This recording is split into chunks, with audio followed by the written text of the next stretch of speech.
Mula sa bagyo at malawakang pagbaha hanggang sa lindol, sunog at iba pang sakuna. Kapag may malawakang kalamidad o trahedyang nangyayari, isa sa mga resulta, trauma.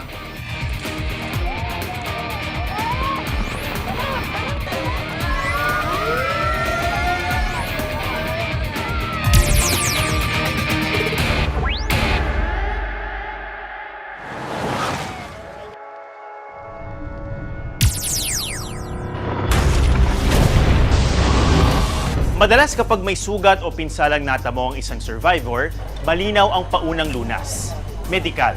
Pero ang hindi malinaw ay ang posibleng psychological damage na daladala nila mula sa isang trahedya.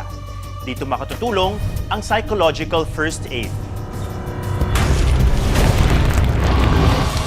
Ang trauma ay isang reaksyon ng isang taong nakaranas, nakakita o nakarinig lang sa isang traumatic na experience or pangyayari. Ito ay nagmamanifest sa pamamagitan ng pagkabalisa, minsan naman hindi makakain, hindi makatulog.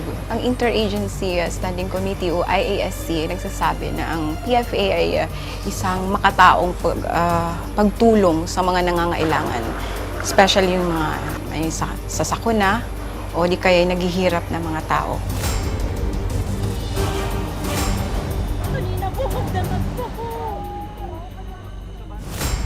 Sa simpleng pakikipag-usap sa mga may trauma, sinisimulan na ang psychological first aid.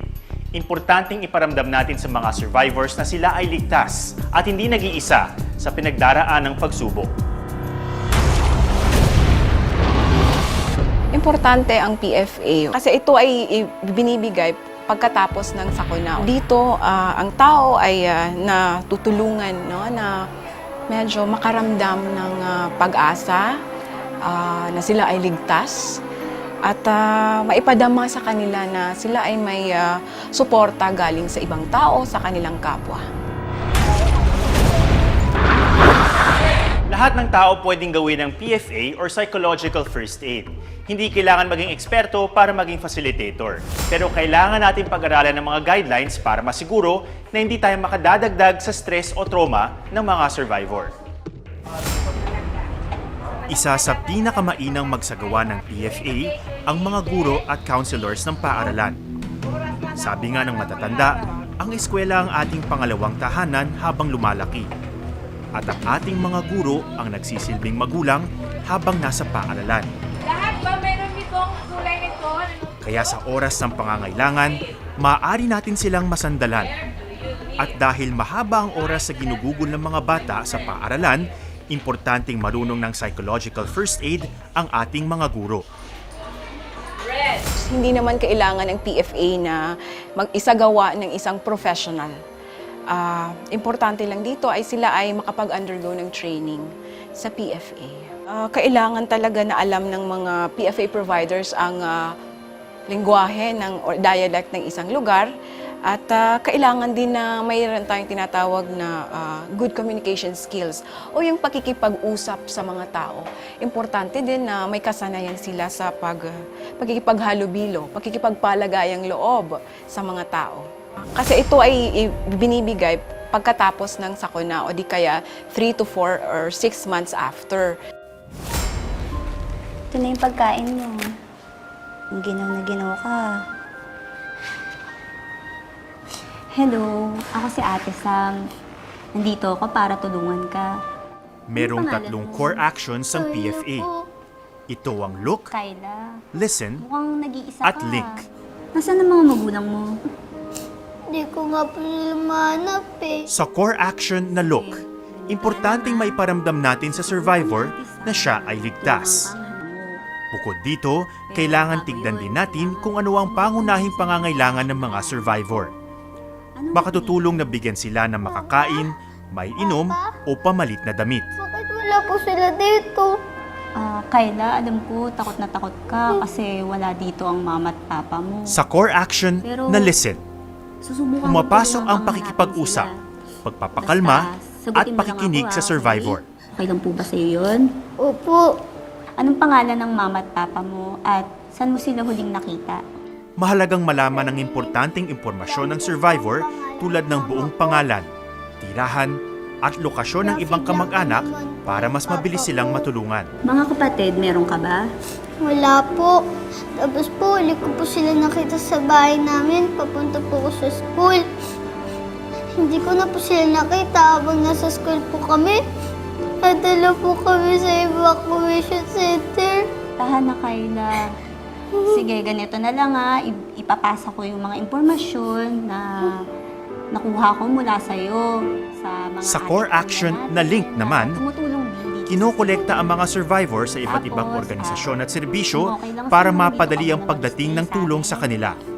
Pero bago kita iwan dito, may mga kailangan ka pa ba? Tubig na lang po. Hanapin niyo lang po si Mama at Papa. Sige, tahan na ha. Okay. Thank you po, ate. Para maayos na maisagawa ang PFA, tandaan lang natin ang 3 L's. Look, listen, at link. Ilan sa mga palatandaan ng mga survivor na nangangailangan ng psychological first aid ay ang mga sumusunod. Ayoko po! Ayoko po! Hintayin ko po sila, Mama! Tutulungan ko po sila! Ayoko! Kapag ang survivor ay nakaramdam ng matinding guilt o hiya dahil hindi nakatulong sa mahal sa buhay. Ayoko po! Pero mas ligtas ka dito. Kapag nakararamdam ng matinding pagdadalamhati, Hindi ko na po yata makikita sila, Mama. o di kaya ay nagsasabi ng kawalan ng pag-asa. At minsan pa, mahirap pasunurin o nagiging matigas ang ulo. Ayoko! Ayoko! Kailangan nating isipin na itong mga reaction na ito ay normal na reaction sa isang abnormal na situation. Pero may limitasyon din ang pagbibigay ng psychological first aid. Dahil merong mga sitwasyon na nangangailangan ng mga survivor ng mas mataas at mas matinding psychological treatment. Ilan sa mga simptomas na kailangan ng mas matinding psychological treatment ang mga sumusunod. Hello. Ako si Ate Sam. Nandito ako para tumulong. Anong pangalan mo? Kapag hindi na maalala ng survivor ang pangalan o tirahan niya. Kapag sinasaktan na niya ang kanyang sarili o madalas nagwawala.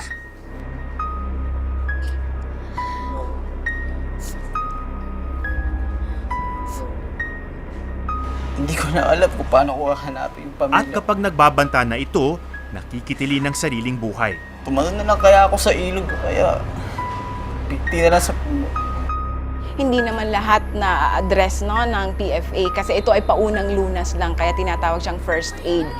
Kapag na-observe natin o nakita na parang panganib na siya sa kanyang sarili, ito na yung oras na kailangan na nating i-link sila, ang survivor sa isang clinical psychologist o psychiatrist para matingnan, no, ma-assess at ma-evaluate